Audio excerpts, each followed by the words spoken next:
नमस्कार दोस्तों। तो देखिए बात करने वाले हैं इस वीडियो में दो और सरकारी कंपनियों की जो कि ऑलरेडी गवर्नमेंट की विनिवेश की कैटेगरी में रखी हुई है। डाइवेस्टमेंट के लिए कैंडिडेट इनको बनाया हुआ है। एयर इंडिया का डाइवेस्टमेंट गवर्नमेंट ने कर दिया है। जैसा कि आप जानते हैं करीब फ्लोर प्राइस गवर्नमेंट ने 12,500 करोड़ रखा था, उसकी तुलना में 18,000 करोड़ में कंपनी बिक पाई, यानी 40% प्रीमियम, करीब 45% का प्रीमियम जो है भारत सरकार को मिला है फ्लोर प्राइस की तुलना में, और टाटा सन्स ने बाय किया है।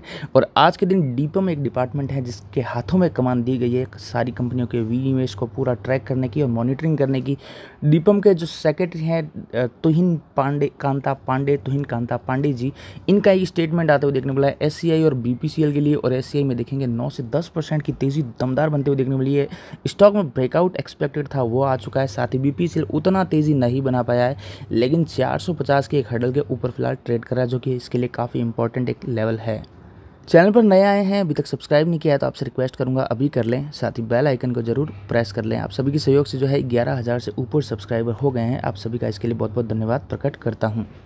तो देखिए खबर आती हुई देखने को मिली है, divestment of BPCL shipping corporation to be completed this fiscal year. हालांकि पहले भी ये गवर्नमेंट की तरफ से खबरें आ रही थी कि इसी साल पूरा करेंगे। इस खबर से जस्ट पहले आ रही थी कि Q2 या Q3 तक करेंगे, लेकिन फिर जो है कई चीज़ों के चलते, कोविड के चलते और साथ ही साथ एयर इंडिया के डाइवेस्टमेंट को प्रायोरिटी दी गई, और एयर इंडिया को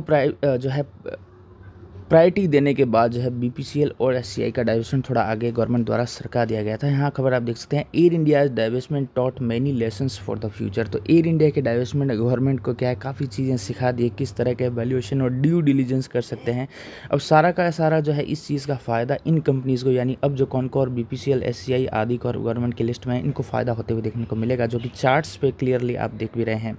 आगे देखें, Air India strategic divestment process was too complex but too many lessons for the future strategic divestment processes, said Tuhin Kanta Pandey, secretary in department of investment public asset management यानी DIPAM. तो इनकी तरफ से एक इंटरव्यू इनको दिया गया है।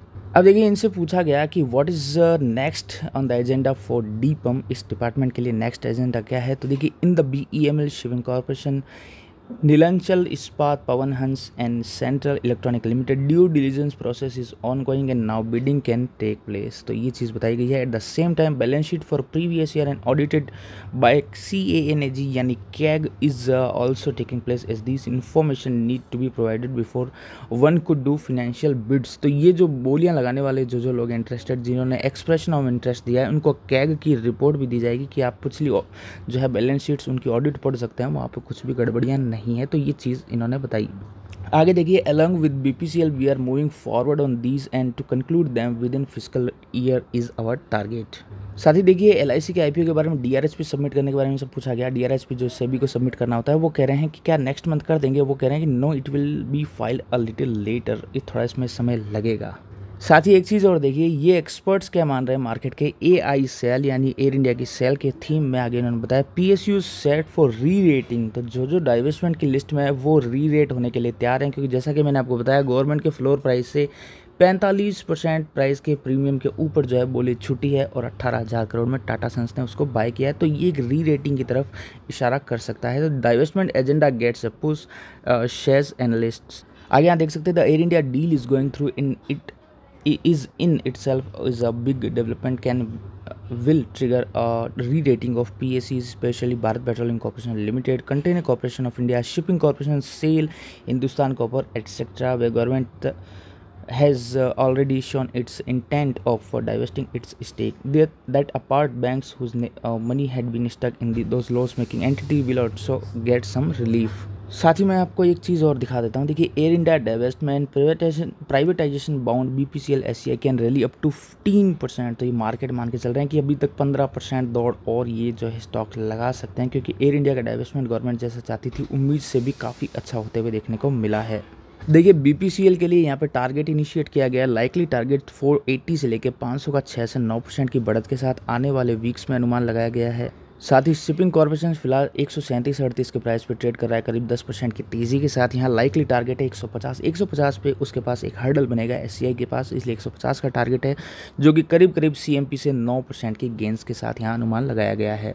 बात करें एससीआई की फ़िलहाल के चार्ट की, तो दोपहर के 2 बजे मार्केट करंटली चल रहा है 9% की तेज़ी के साथ एससीआई कारोबार कर रहा है। बात करें इस चार्ट की हिस्ट्री की, 5 दिन में 5% के गेंस हैं। एक महीने में देखेंगे 18.5% ज़्यादा चला है। ईयर टू डेट पे 54 है और एक साल की अवधि में काफ़ी कमाल किया है इस कंपनी ने, जो कि आप देख सकते हैं 52 वीक के हाई के बिल्कुल करीब स्टॉक पहुंचने की तैयारी में है, जो कि 164% के गेन एक साल की अवधि में लिए हैं।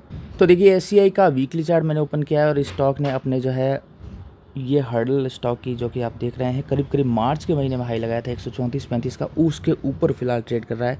तो आप ऐसी होप कर सकते हैं कि 134.35 के ऊपर आज के दिन इसको क्लोजिंग मिलनी इंपॉर्टेंट है, तभी इस एरिया का एक ब्रेकआउट का कंप्लीशन आप कह सकते हैं। साथ ही देखिए मंथली चार्ट के अकॉर्डिंग आने वाले महीनों के लिए या आने वाले वीक्स के लिए यहाँ पे 150 का एक हर्डल आप देख सकते हैं। इस एरिया में स्टॉक के पास मेजर हर्डल बनेगी। इसको स्टॉक ब्रेक कर पाता है या नहीं, वो डिपेंड करेगा डाइवेस्टमेंट की प्रगति पर, तो ये चीज़ ध्यान में रखें। सेकेंडली बात करूँ आपसे बीपीसीएल के बारे में, तो देखिए स्टॉक का 58 रुपीज़ का डिविडेंड एडजस्टमेंट के बाद ये गैप आपको देखने को मिल रहा है और गैप कहीं ना कहीं कंपनी अगेन यहाँ पे स्टॉक पूरा करते हुए भी आने वाले महीनों में देखने को आपको मिलेगा। स्टॉक के पास 450 पे एक हर्डल थी, उसके भी फिलहाल 3.5 रुपये ऊपर स्टॉक ट्रेड कर रहा है। 3.5 रुपये ऊपर तेज़ी बनाए हुए है। अगर स्टॉक की क्लोजिंग आज के दिन 450 के ऊपर मिल जाती है, जो कि अब देखेंगे पिछले दिनों में स्टॉक ने 450 के ऊपर सस्टेन करने का ट्राई किया, 2-3 रेड कैंडल बनाई लेकिन क्लोजिंग नहीं मिल पाई और आज के दिन उम्मीद करते हैं 450 के ऊपर क्लोजिंग मिलती है। तो अगले टारगेट इसमें एक्चुअली स्टॉक में काफ़ी जो है मल्टीपल रेजिस्टेंसेस है, 455 से 460 के टारगेट शॉर्ट टर्म यहाँ आने वाले दिनों में बनते हुए देखने को जरूर मिलने चाहिए। ये 2 खबरें जो आई हुई थी वो मैंने आपको बताई। इसके लिए ये स्टॉक्स और तेज़ी आने वाले महीनों में जरूर बनाएंगे। जैसे जैसे डाइवेस्टमेंट प्रोसेस आगे बढ़ेगा, ये स्टॉक आपको खींच के तेज़ी और बनाते हुए देखने को मिलेंगे। वीडियो अच्छा लगा इसको लाइक कर देना, चैनल को सब्सक्राइब कर देना। धन्यवाद।